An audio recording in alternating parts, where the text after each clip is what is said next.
सवाल है राज्य कौन चलाएगा। ये सवाल बिहार से भी है और ये सवाल हरियाणा से भी है। आज भी हरियाणा को मनोहर लाल खट्टर ही चलाते हैं। एक सिटिंग चीफ मिनिस्टर ये कह रहे हैं कि मैं अपने राज्य का एक पियोन भी नहीं हटा सकता। इससे ज़्यादा अनफॉर्चुनेट क्या होगा। आईपीएस वाई पूरण कुमार, उनकी खुदकुशी, उसके बाद संदीप लाठर की खुदकुशी, इसके पीछे का पूरा खेल जो है वो क्या हो सकता है। इस पूरे खेल में सबसे ज़्यादा दुख की बात तो ये है 2.5 लाख रुपए के लिए एक आईजी अपने आप को गोली मार रहा है। सरकार में किसी के पास भी कोई ठोस जवाब नहीं था कि कैसे एक सीनियर आईपीएस अफसर वो सुसाइड कर लेता है।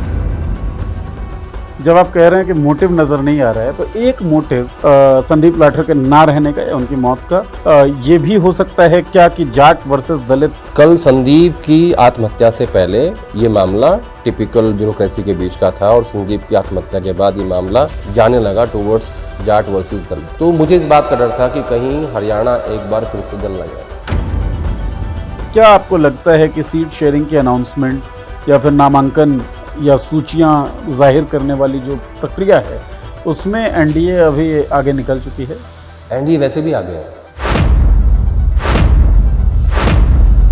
तालिबान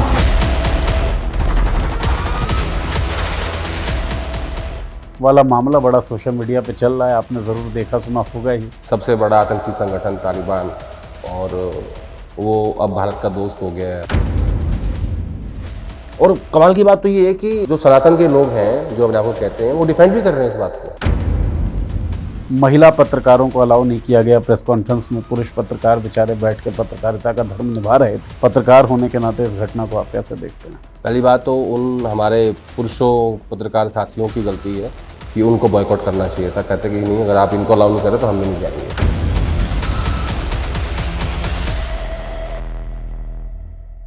नमस्कार दोस्तों, हमारे साप्ताहिक शो देखी जाएगी में आप सभी का स्वागत है।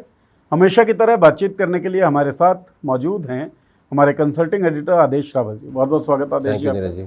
इस शो में हम लोग ट्रैवल करते हैं, आप जानते हैं, आप देखते रहते हैं शो को। तो ट्रैवल इस शो में भी करेंगे, इस चर्चा में भी करेंगे, और जिस बड़े सवाल का जवाब ढूंढने की कोशिश की जाएगी वो सवाल है राज्य कौन चलाएगा।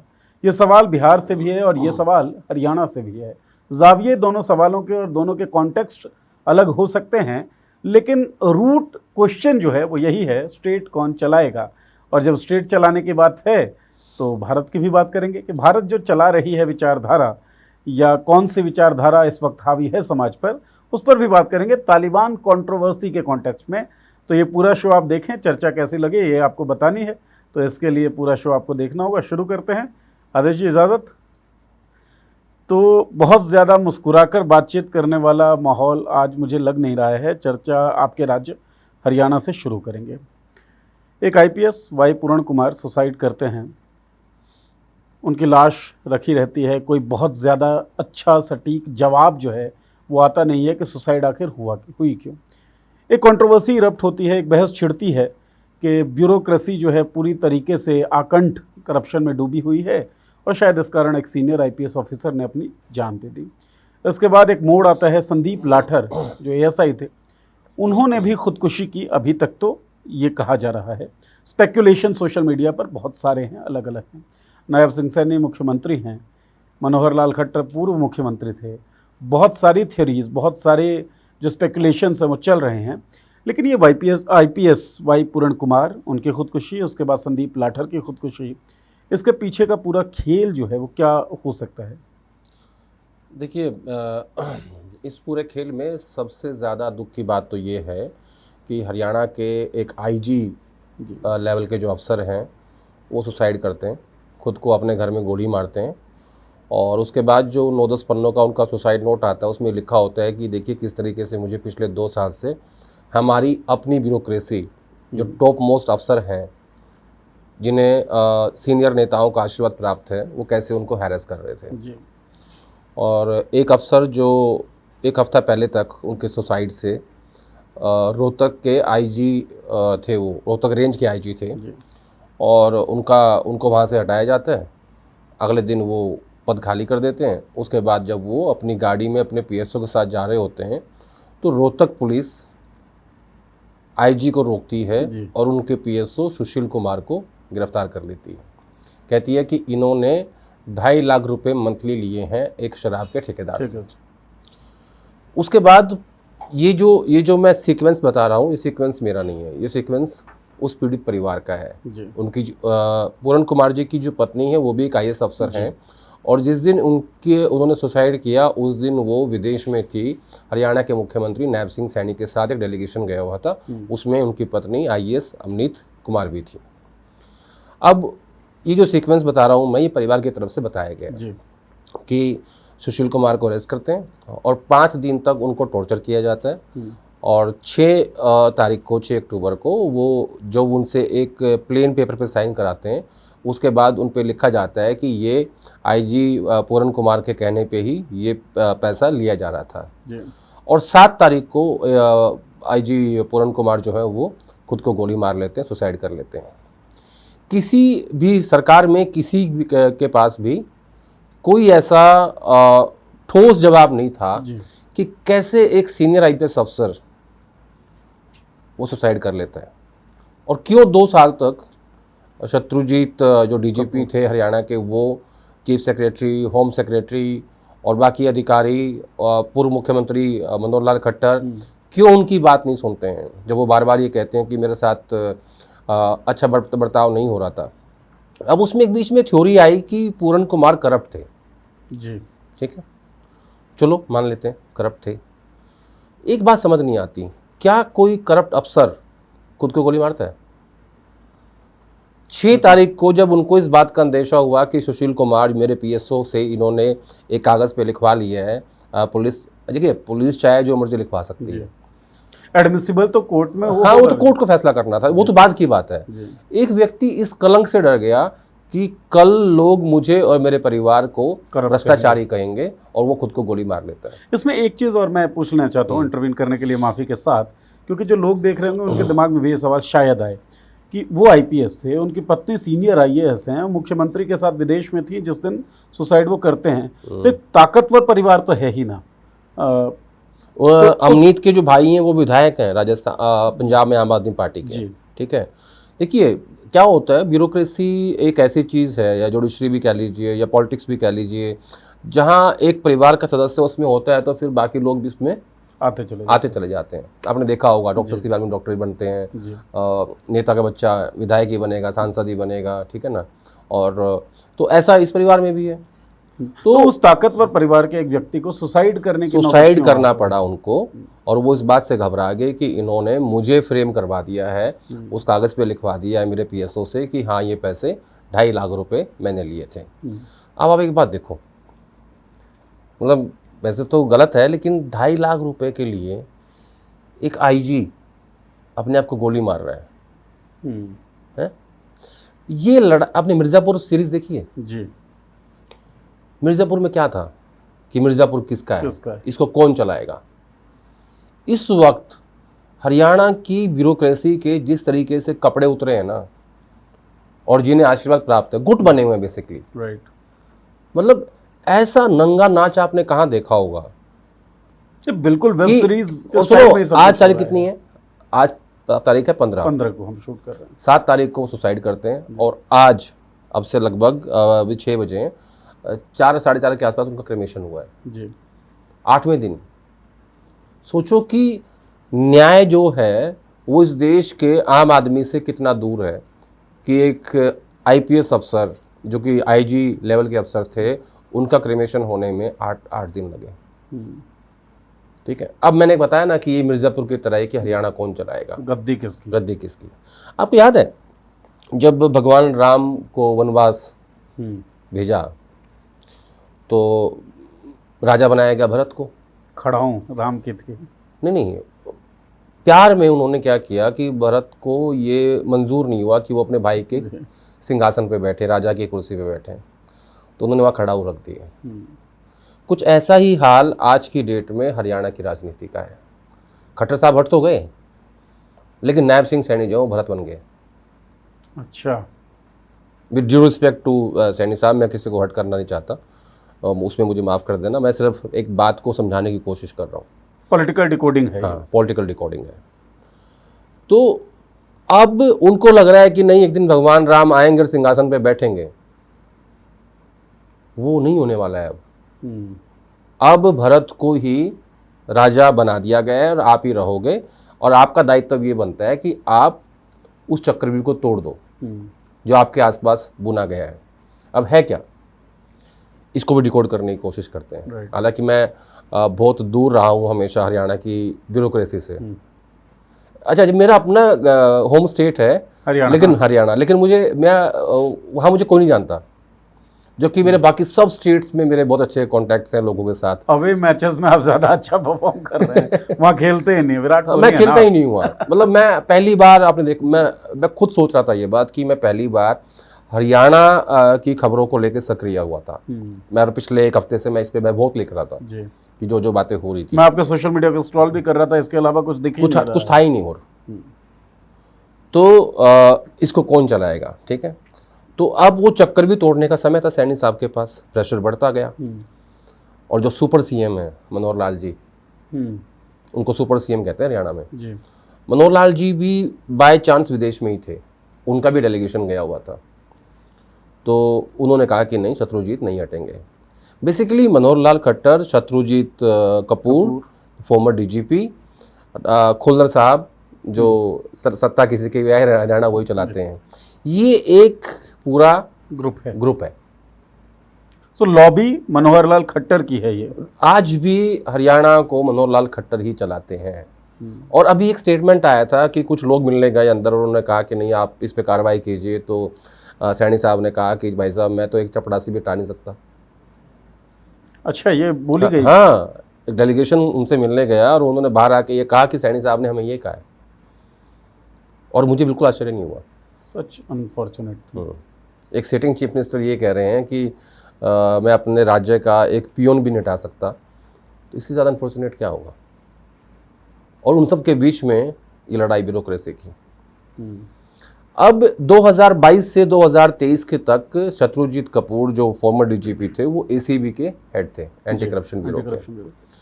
ऐसा कहते हैं कि उनके खिलाफ ब्यूरोक्रेसी में इतना रोष क्यों आया, ठीक है, शत्रुजीत कपूर के खिलाफ। हाँ, उन्होंने एसीबी का चीफ रहते हुए विजय दहिया और एक जयवीर आर्या, दो ऐसे आईएएस अफसर थे जिनके खिलाफ ऊपर से परमिशन ना लेनी पड़े, कुछ नहीं किया वैसा, और उनको फ्रेम किया, जो भी चार्जेस लगाए उनको जेल भेज दिया। ठीक है, कुछ इस तरह का ही वहां से लड़ाई असली शुरू होती है। और बाय चांस दोनों दलित अफसर थे, और पूरन कुमार भी दलित हैं। और पूरन कुमार के साथ भी यही चीज चल रही थी कि भाई जैसे ही पीएसओ को किया गया, हाँ, कि उनको डर था कि मुझे फ्रेम ना कर दें इसी तरीके से, और वो व्यक्ति अपने ऊपर कलंक ना लगे, इसलिए उसने आत्महत्या कर ली कि मेरे समाज में मेरे बारे में क्या बात होगी। मैं हमेशा एक बात कहता हूँ, जो व्यक्ति करप्ट होगा ना, वो सुसाइड नहीं कर सकता, वो तो निकाल लेगा रास्ते। और करप्शन का भी ना कि वो होता है, डिग्री होती है। ये बात कर रहे हैं 2.5 लाख रुपए की, कोई 2.5 करोड़ का है, कोई 25 करोड़ का है, कोई 100 करोड़ का है। एक अफसर तो ऐसे थे कि अभी कुछ दिन पहले जिनके बारे में उत्तर प्रदेश से खबर आई कि उनके घर में जो वाइट वॉश हो रहा था जी, घर खाली था, और उसमें एक जगह पे कुछ 28-30 करोड़ रुपए रखे हुए थे, और वो उनको याद ही नहीं थे। हार्ड कैश, ये तो भूले हुए पैसे हैं। भूले हुए थे वो। और वो जो लोग वाइट वॉश कर रहे थे, वो उनको निकाल के ले गए, और जब बाद में पता लगा तो फिर एसटीएफ ने रिकवर किए वो। ऐसे अफसर भी होते हैं। यूपी तो असली मिर्जापुर वाला इलाका है। कहाँ करोड़ों की बात हो रही है, जो करोड़ों रख के भूल गए। बेसिकली एक बात तो माननी पड़ेगी ना कि इस देश को चलाता कौन है? अफसर, ब्यूरोक्रेसी। वो तो परमानेंट है ना, नेता परमानेंट नहीं है, आने जाने हैं। उसका तो इम्तिहान 5 साल में होता है जी। जिसने यूपीएससी कर ली और जो इसमें आ गया वो कोई डीएम है। अरे एक बात कहते हैं हमेशा, आपने सुनी हो कि इस देश में 3 ही पद होते हैं, पीएम, सीएम और डीएम, लेकिन जो ऊपर वाले 2 हैं वो टेम्परेरी हैं। सही बात है। डीएम परमानेंट है। तो इस तरीके से अब इसमें एक व्यक्ति और है जो बहुत महत्वपूर्ण है, जो कहीं नहीं है, ना नेता है ना ब्यूरोक्रेट है, वो है नीरज दफ्तौर। ये कौन है साहब?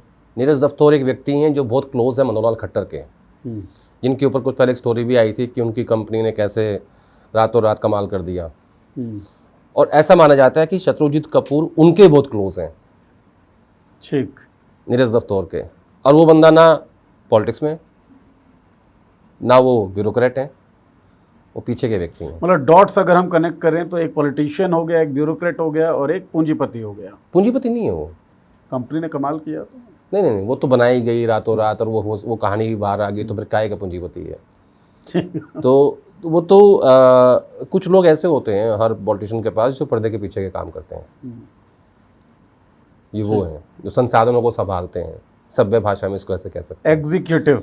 अब मुझे लगता है कि थोड़ा बहुत क्लियर हुआ होगा। हाँ, जो संसाधनों को संभालते हैं, कहाँ से कौन से संसाधन आएंगे, कहाँ जाएंगे, कहाँ खर्च होंगे, कहाँ लगाए जाएंगे, कहाँ आगे के लिए रखे जाएंगे, क्योंकि राजनीति बिना पैसे तो होती नहीं है। ठीक बात है।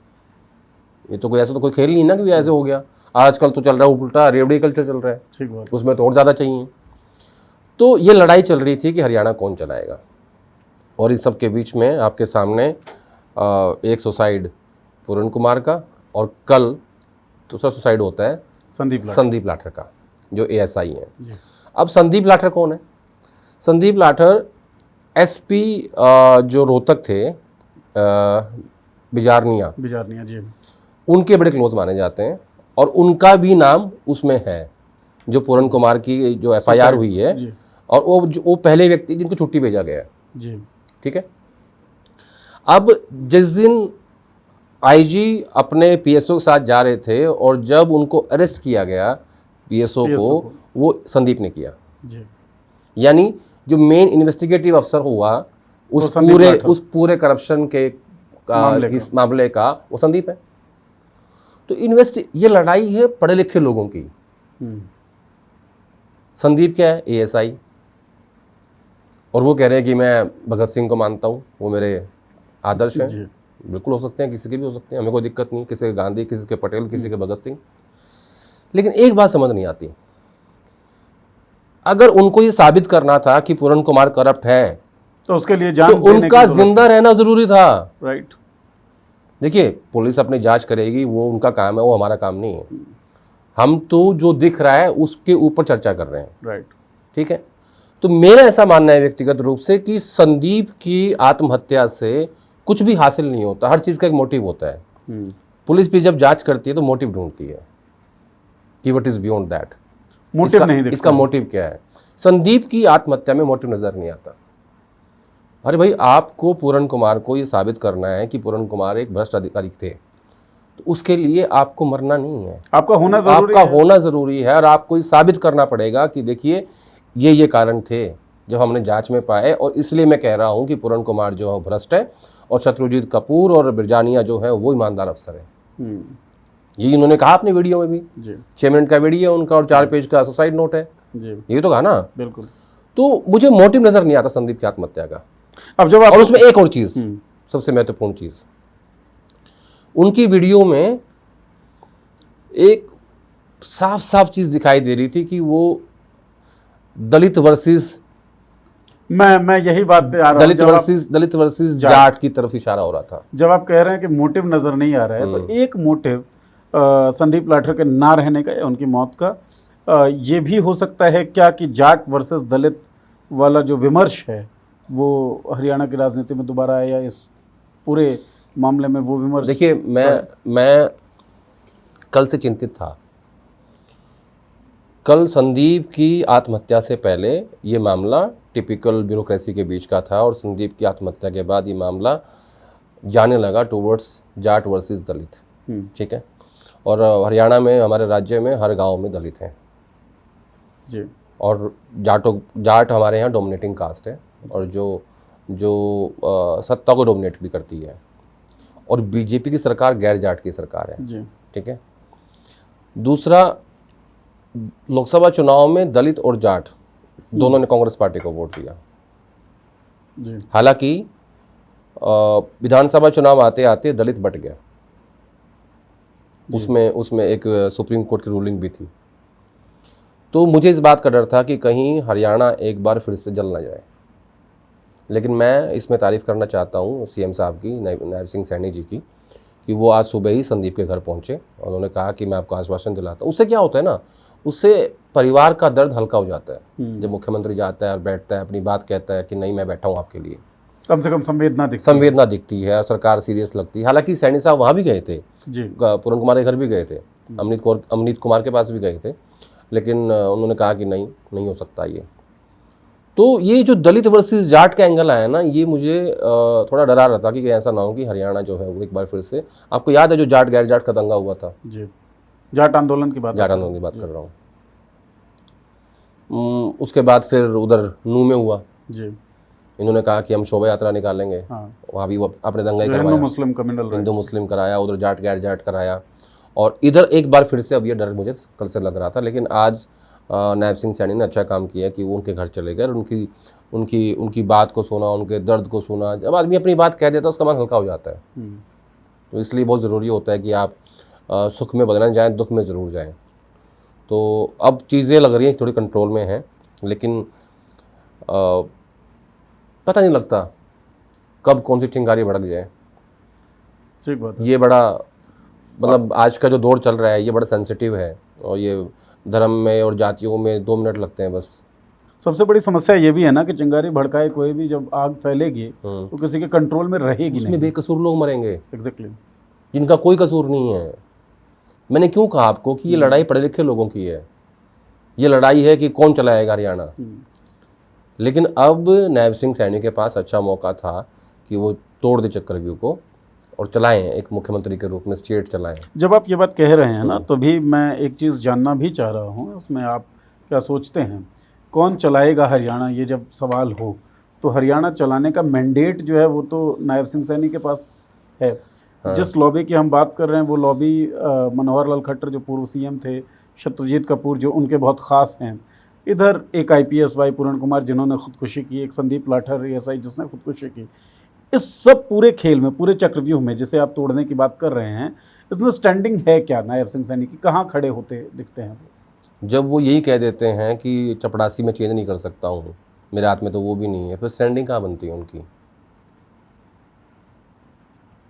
स्टैंडिंग तब बनती जब वो ये कहते कि नहीं, डे वन ही कहते कि हाँ जिन जिन के नाम इस में हैं और चंडीगढ़ पुलिस ने जो FIR की है उसमें सबका नाम दर्ज करो और DGP को हटाओ, छुट्टी पे भेजो, ठीक है, और SP को अरेस्ट करो।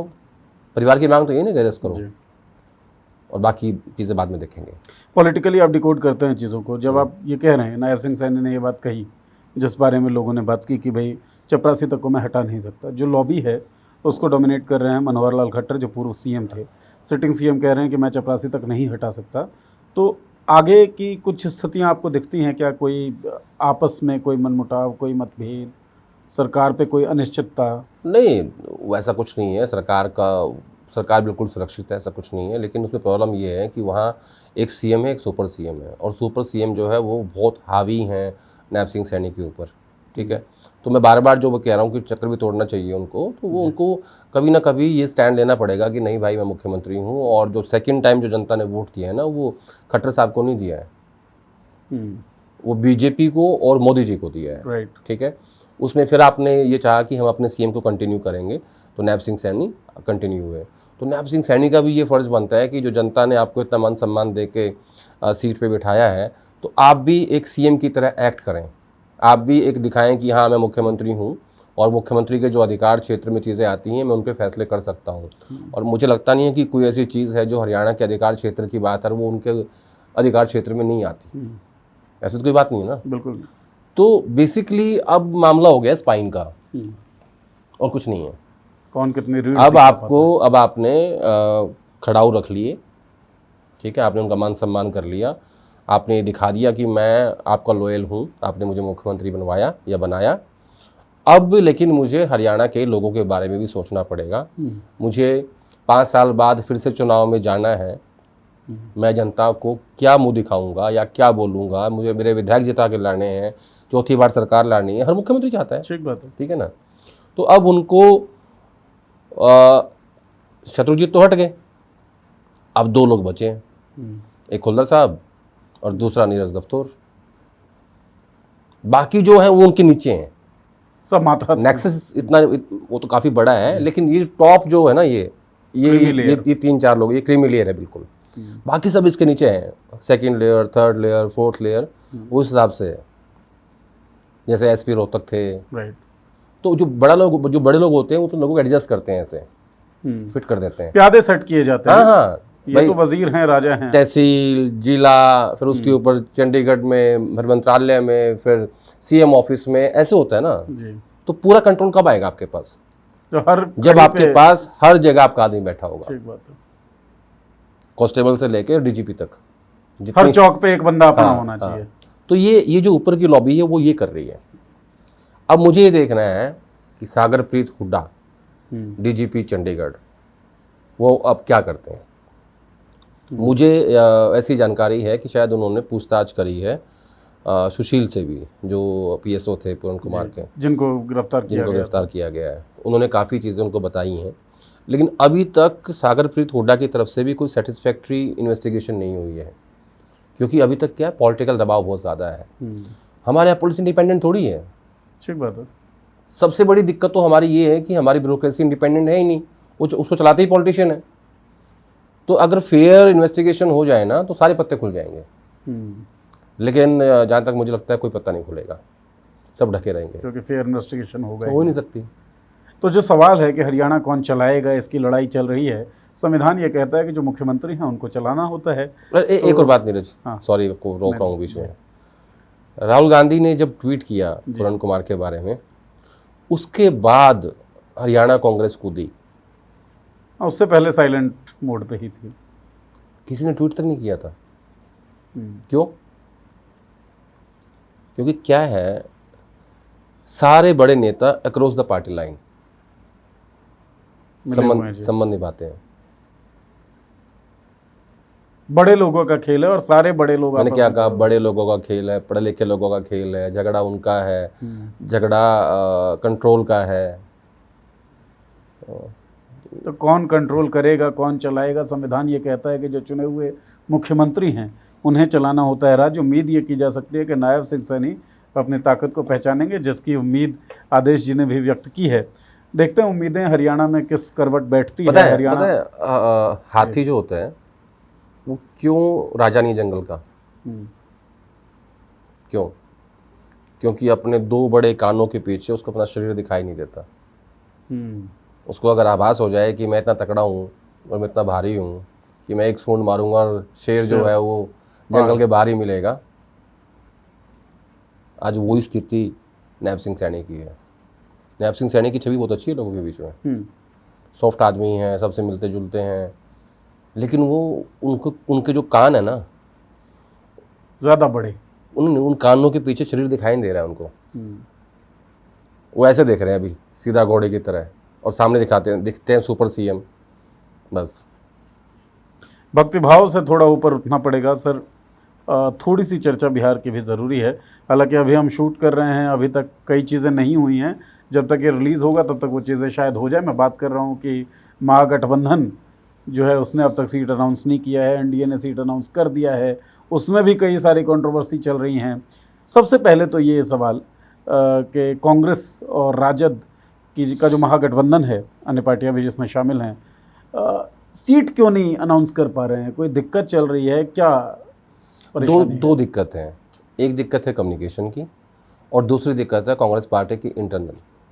वो है जो कांग्रेस पार्टी के पूर्व अध्यक्ष हैं अखिलेश प्रसाद सिंह, और दूसरे हैं प्रभारी कृष्णा रबरू जी। इन दोनों की लड़ाई चल रही है ईको की। ठीक है, कृष्णा ये दिखाना चाहते हैं कि मैं लालू की गोद में जाके नहीं बैठा, मैं ऐसा प्रभारी हूँ, और अखिलेश प्रसाद सिंह जो हैं वो आरजेडी से मिले हुए हैं, वो ये दिखाने की कोशिश कर रहे हैं दिल्ली के लोगों को। तो सबको पता उनके संबंध उनसे हैं। कोई नहीं, वो तो राज्यसभा कैसे लेके आए थे? किसका सपोर्ट था? आरजेडी का था, और वो तो खुला बोलते हैं। और अखिलेश दिखाने की कोशिश कर रहे हैं कि तुम मेरे बिना सीटें मैनेज नहीं कर पाओगे, जो आरजेडी से सीट लाएगा वो मैं हूँ। लास्ट टाइम 70 सीट लड़े थे, आज 58-60 पे आरजेडी राजी है।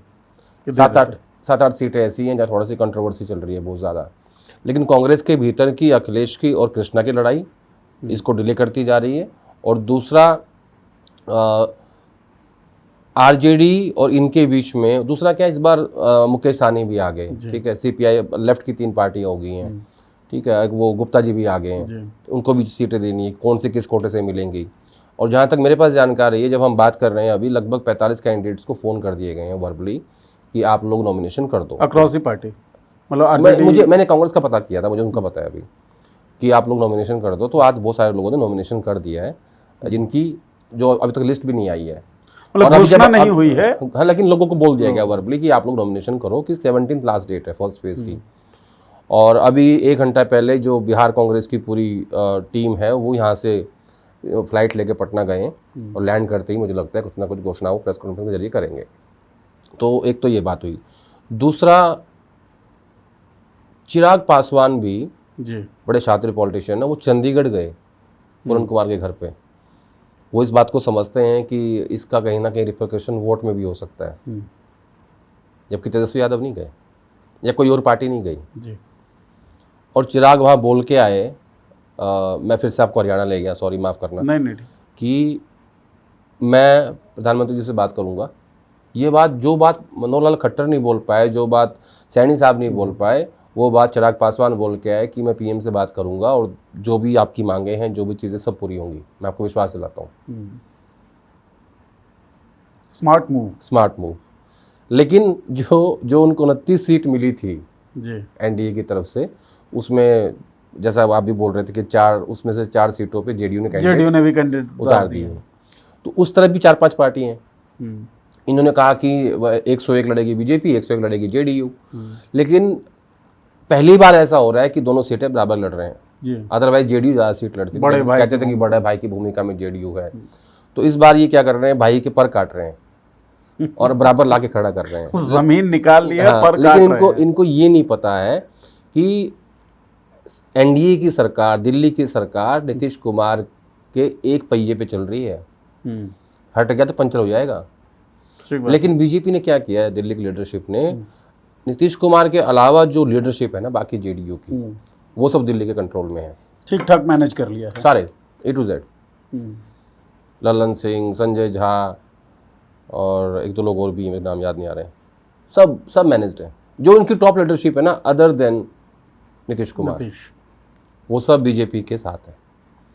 इसीलिए ये इतना कर पाए कि हमारे जो बराबर के, जो हम दोनों बराबर हो गए हैं। तो दोनों तरफ दिक्कतें हैं, ऐसा नहीं है, और रहेंगी अभी 3-4 दिन और। 17 को नामांकन की आखिरी। हाँ, और कई सीटें ऐसी होंगी जहाँ कई पार्टियों के कैंडिडेट आएंगे, जैसे कि महागठबंधन के कैंडिडेट हैं, वहाँ हो सकता है कि 2 पार्टियाँ उनकी आ जाएं और वहाँ फ्रेंडली फाइट हो। मेरे को उम्मीद है कि करीब 7-8 सीट ऐसी होंगी जहाँ फ्रेंडली फाइट हो जाएगी। अच्छा, हाँ, इसकी ज़्यादा संभावना है। मतलब शेयर नहीं होगी वो सीट आपस में। हाँ, कहेंगे भी एक कैंडिडेट माले का आ गया, एक कांग्रेस का आ गया, ऐसे चलेगा वो। और एक सबसे बड़ी महत्वपूर्ण बात यह है कि अखिलेश प्रसाद सिंह के बेटे आकाश को टिकट देना चाहते हैं कांग्रेस, अखिलेश जी चाहते हैं, और वो सीट आरजेडी के पास है। तो अखिलेश जी की तो ट्यूनिंग अच्छी है। उसमें मैं क्या बोलूँ, आप समझदार हो जी। तो इस तरीके से चल रहा है ये। तो बहुत सारा घालमेल है। हाँ। लेकिन जो चुनाव है वो है परसेप्शन का खेल, और जब तक ये शो रिलीज होगा तब तक तो स्थितियाँ क्लियर हो चुकी होंगी। लेकिन क्या आपको लगता है कि सीट शेयरिंग की अनाउंसमेंट या फिर नामांकन या सूचियाँ जाहिर करने वाली जो प्रक्रिया है उसमें एनडीए अभी आगे निकल चुकी है? एनडीए वैसे भी आगे है, खाली सीट में नहीं, एनडीए को वैसे भी है, मोमेंटम एनडीए के पास है। उसमें 2-3 बातें हैं। देखिए, एक सबसे पहले कि आपने 75 लाख महिलाओं के खाते में 10,000 रुपये 10,000 ईच आपने भेज दिए। आपने 5 लाख युवाओं को 1,000 रुपये दे दिए, ठीक है। इसके अलावा आपने अपने हिसाब से वोट काट दिए और वोट जोड़ दी, ठीक है। और जैसा मैं हमेशा कहता हूँ कि लास्ट इलेक्शन आप हारे थे 12,000 के वोट के डिफरेंस से, 12.5 के, और इस बार तो 21 लाख नई वोट जोड़ी हैं और लगभग 40 लाख के आसपास काटी हैं, 44 आपने काट दिए हैं। तो ये आंकड़ा बहुत बड़ा है, ठीक है। अगर 75 लाख महिलाओं वाला है, लेकिन एक बात और बताऊँ नीरज मैं आपको, 65 लाख काटे गए हैं ना। हाँ, 65 लाख 44 जोड़े गए हैं, जिसमें से 21 लाख नए वोटर हैं शायद, कुछ वैसा डाटा है, चेक कर लीजिएगा। टोटल कुल मिला के अगर देखें तो 21 लाख कम हुए, ठीक है। तो अब एक सवाल और उठता है, भाई अगर रेवड़ियों से ही सरकार बनती है तो फिर जगन रेड्डी और चंद्रशेखर राव तेलंगाना में, ये क्यों आ रहे? वहाँ रेवड़ियाँ ये क्यों तो नहीं चल पा रही हैं? इससे ज़्यादा दी उन्होंने, तो इससे कहीं ज़्यादा रेवड़ियाँ थी वहाँ पे। और वहाँ का कल्चर बहुत ज़्यादा है, मतलब वहाँ जो इनको हम कहें कि कल्याणकारी योजनाएं वर्सेस रेवड़ियाँ अगर हम बात करेंगे, तो वहाँ पे बहुत ज़्यादा इन चीज़ों का कल्चर है। वहाँ तो हर चीज़ लोग फ्री में ही देते हैं, तो वहाँ वो क्यों हार गए? अब मुझे इस बात का वो लग रहा है कि एक अंदाज़ा बता रहा हूँ मैं आपको अपना, कि अगर दलित सेंटिमेंट इन 3 इंसिडेंट से, पूरन कुमार की आत्महत्या से, जस्टिस गवई पे फेंके जूते से, और रायबरेली की लिंचिंग से, जी। अगर ये बात ट्रैवल कर गई पटना तक, दलित और महादलित यानी पासवान और नीतीश कुमार, जी। तो इनके वोट में सेंध अगर लग जाए तो एनडीए आ सकता है मुश्किल में। लेकिन फिलहाल मोमेंटम नहीं, फिलहाल एनडीए बहुत आगे है, वो दिख रहा है, वो तो साफ साफ दिख रहा है। देखिए, उनका बीजेपी का जो चुनाव लड़ने का तरीका है, जिस हिसाब से वो चुनाव लड़ते हैं, बूथ मैनेज करते हैं और आखिर तक लड़ते हैं, उनकी जो मशीनरी है उसका कोई कंपैरिजन नहीं है आरजेडी से या कांग्रेस पार्टी से। कांग्रेस तो उसमें बहुत पीछे है। आप देखना, कांग्रेस की जो सूची आएगी वो आखिर तक आती रहेगी, लास्ट डे तक। सेम इन्होंने महाराष्ट्र में किया था, सेम, और ये ऐसे ही चलते हैं। मैं हमेशा कहता हूँ कि कांग्रेस पार्टी हरियाणा की रोडवेज की बस की तरह है, इसके पीछे लिखा होता है या तू ही चल लेगी। हाँ, अपना देख लो भाई, अपना देख लो। कांग्रेस पार्टी को कोई फर्क नहीं पड़ता कि हम पावर में हैं नहीं हैं, हमारे पास 100 सांसद हैं या 40 हैं, हमारी सरकार 3 राज्यों में है या 30 में है, हमारा जो रवैया है, हमारा जो स्वभाव और है, हम चेंज भी नहीं वो करेंगे, जारी रहेगा, बदलेंगे नहीं। हम चेंज भी नहीं करेंगे। उदाहरण दे देता हूँ आपको एक, 2022 में एक उदयपुर में चिंतन शिविर होता है, और वहाँ कहते हैं ये लोग कि हम एक इलेक्शन डिपार्टमेंट बनाएंगे जो बीजेपी की तर्ज पे काम करेगा, और वो इलेक्शन डिपार्टमेंट सिर्फ इलेक्शन कमिंग स्टेट्स में काम करेगा, उसका गठन होगा। 2025 चल रहा है, लोकसभा चुनाव चला गया, आज तक नहीं बना, आज तक कोई इलेक्शन मैनेजमेंट टीम नहीं बनी। तो इनका जो रवैया है ना, अलग ही टाइप का है। ऐसा लगता ही नहीं कि जीतने के लिए लड़ भी रहे हैं। नहीं, इनका पता क्या है, अथॉरिटी नहीं है बेसिकली। वहाँ क्या है, बीजेपी में क्या है कि अमित शाह बैठे हैं, मोदी जी बैठे हैं, अगर किसी ने काम नहीं किया तो बाल उठा के फेंक देंगे। यहाँ कुछ नहीं है, अकाउंटेबिलिटी फिक्स ही नहीं है। अब देखो, अब चिदम्बरम साहब ने 2 बयान दिए, कहा कि 26/11 के बाद हम अटैक करना चाहते थे लेकिन हम कर नहीं पाए, हमें अमेरिका ने रोक दिया। दूसरा कहा कि ऑपरेशन ब्लू स्टार गलत था, इसलिए इंदिरा गांधी जी की हत्या हुई, और सिर्फ उनकी गलती नहीं थी। कोई दे के दिखा देना एक बार उधर ऐसे स्टेटमेंट, गुजरात राइट के बारे में एक बात करके दिखा दे एक बार। दी और यहाँ कोई फर्क नहीं पड़ रहा किसी को। थी हरियाणा पांड्या ने, संजीव भट्ट ने। नहीं, यहाँ पता क्या हो रहा है, स्टेटमेंट दे दी, 2 दिन चलेगा, फिर लोग भूल जाएंगे। या तो नुए चालेगी वाले तर्ज पे चल रहा है। ये हरियाणा रोडवेज की बस है कांग्रेस पार्टी। ये मैं हमेशा कहता हूँ, आज रिपीट कर रहा हूँ कार्यक्रम में आपके।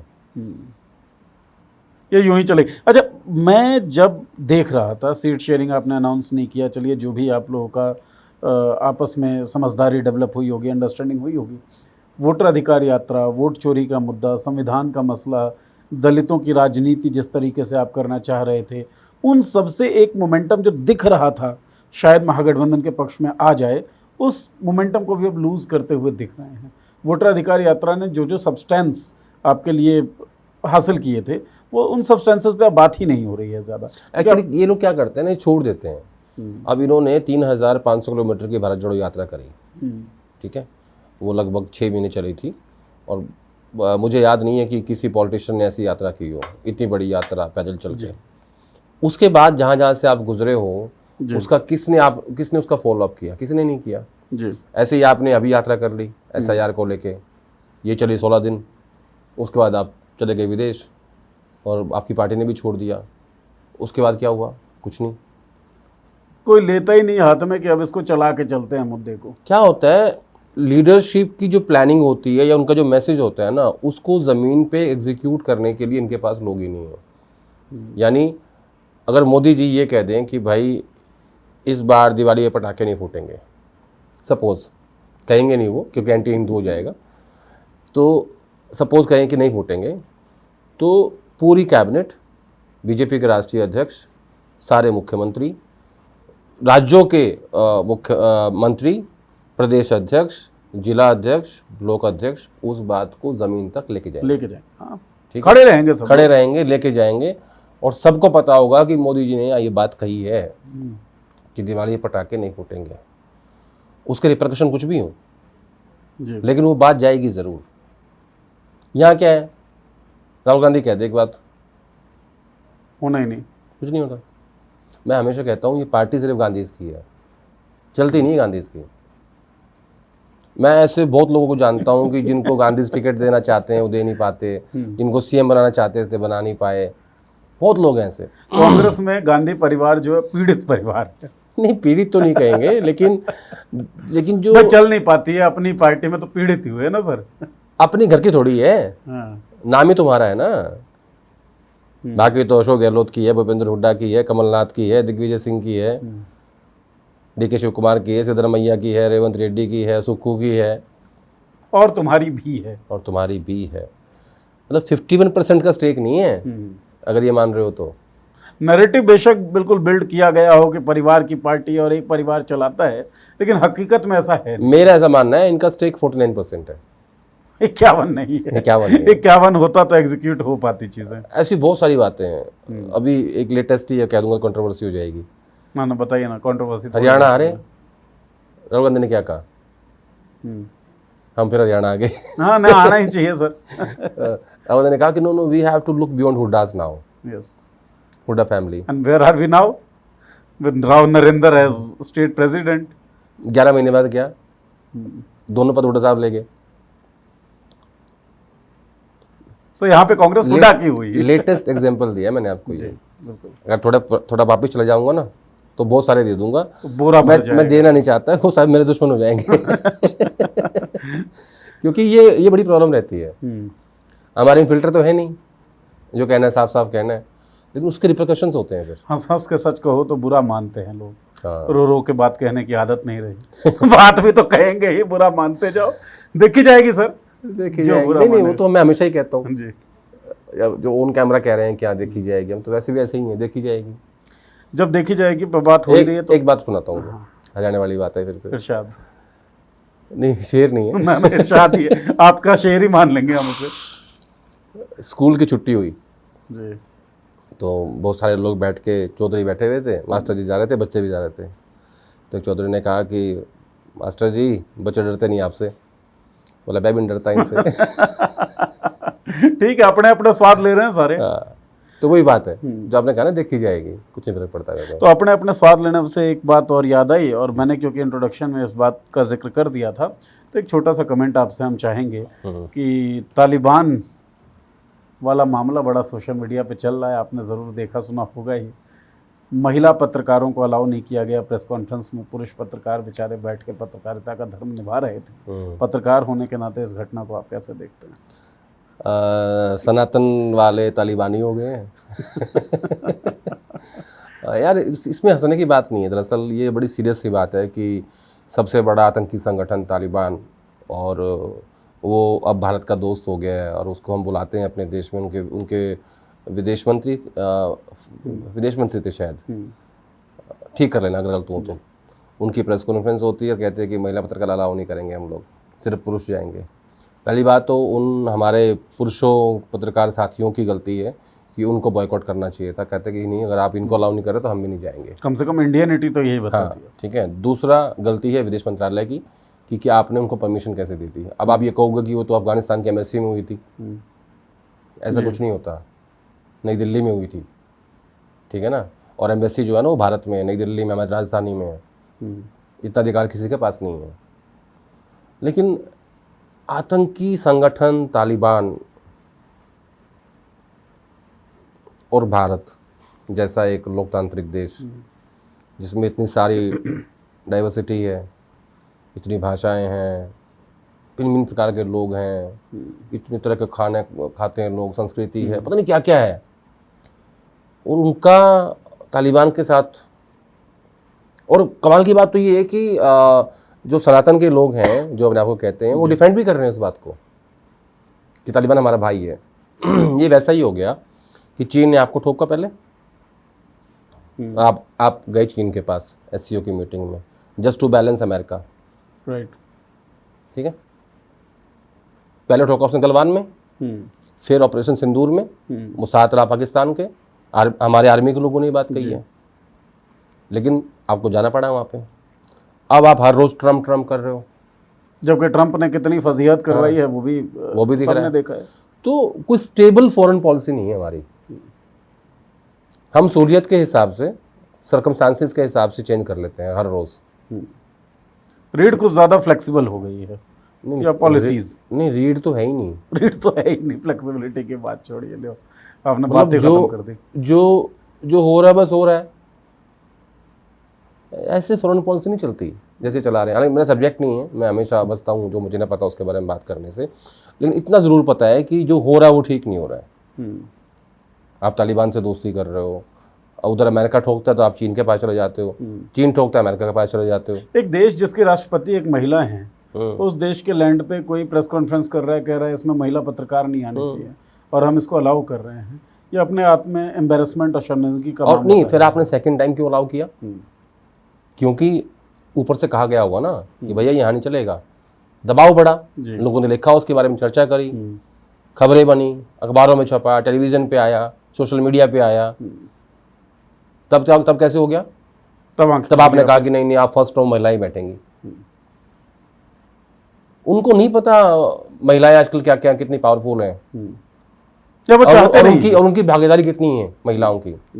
उनके वहां तो वो पढ़ने भी नहीं देते, और यहाँ आके वो हमारे देश की महिलाओं को, जिनकी 50% से ज्यादा भागीदारी है समाज में, समाज को बनाने में, राइट, ये उनको डिक्टेट कर रहे थे हम लोग और हम लोग होने दे रहे थे। शर्म शर्म की बात ये है जी, एम्बैरेसिंग यही था। हाँ, ठीक बात है। उस तालिबान को क्या पता कि हमारे देश में महिलाएं क्या हैं? अरे हमारे देश में महिलाएं घर चलाती हैं, पुरुष प्रधान देश है हमारा, राइट, लेकिन मेरे घर का फैसला क्या होगा ना मेरी माँ करती है। ऐसे ही बहुत सारे घरों में होता है। सिर्फ ये नहीं कह रहा हूँ कि हमारी राष्ट्रपति महिला हैं या हमारी प्रधानमंत्री महिला रही हैं, ठीक है, मैं उसके बारे में बात नहीं कर रहा हूँ, ये तो ठीक है, वो तो सबको पता है। कहते हम हैं कि देश पुरुष प्रधान है, लेकिन आप जब घरों में झांकोगे ना तो जो अंतिम फैसले होते हैं वो महिलाएं करती हैं। पुरुष प्रधानता की जो गलत सोच है, असल में एग्जीक्यूशन के लेवल पे आए तो महिलाएं ही प्रधानता से चला पा रही हैं चीज़ों को। और जहां जहां महिलाएं चला रही हैं वहां सुखद भी रहता है मेरे हिसाब से, पारिवारिक बिल्कुल रहता है। मैं तो अब तो उस तालिबान को क्या पता इस चीज के बारे में? अपनी मोरालिटी तो हमको ही अथॉरिटी के साथ स्टेब्लिश करनी चाहिए थी। भाई हमारी मोरालिटी ये कहती है कि हम तो लाएंगे, महिलाएं आएंगी, आप मना करते हो तो हम नहीं करने देंगे। नहीं, उस प्रेस कॉन्फ्रेंस को तभी बॉयकॉट करना चाहिए था। और जो पुरुष हमारे दोस्त पत्रकार थे उनको करना चाहिए था कि भैया हम नहीं करेंगे, जाओ अपने आप कर लो प्रेस कॉन्फ्रेंस, दिखाना काबुल में। किसी की आंख में तो पानी होता, बस आंख में पानी की कमी है, कांग्रेस की योजनाओं में कमी है, और हरियाणा में बहुत सारी चीज़ों की कमी फिलहाल दिख रही है। ऊंट किस करवट बैठेगा ये कुछ दिनों में शायद क्लियर हो, चाहे बिहार का मामला हो चाहे हरियाणा का मामला हो। जो भी चीज़ें होंगी उसके बारे में हम लोग चर्चा ज़रूर करेंगे, आप तक लेकर आएंगे। फिलहाल ये चर्चा कैसी लगी हमें ज़रूर बताइएगा। आदेश जी, हमें बड़ी अच्छा लगा आपसे बातचीत करने के लिए। थैंक यू जी, बहुत बहुत धन्यवाद इस बातचीत के लिए। आप लोगों का बहुत बहुत धन्यवाद इस बातचीत को सुनने के लिए। जो भी आपका सवाल हो, आपके सुझाव हो, इस वीडियो कमेंट बॉक्स में लिख दीजिए। चैनल को सब्सक्राइब कर दीजिए और बेल का आइकन दबा दीजिए ताकि हमारे वीडियोज़ की नोटिफिकेशंस आपको मिलती रहे। शुक्रिया।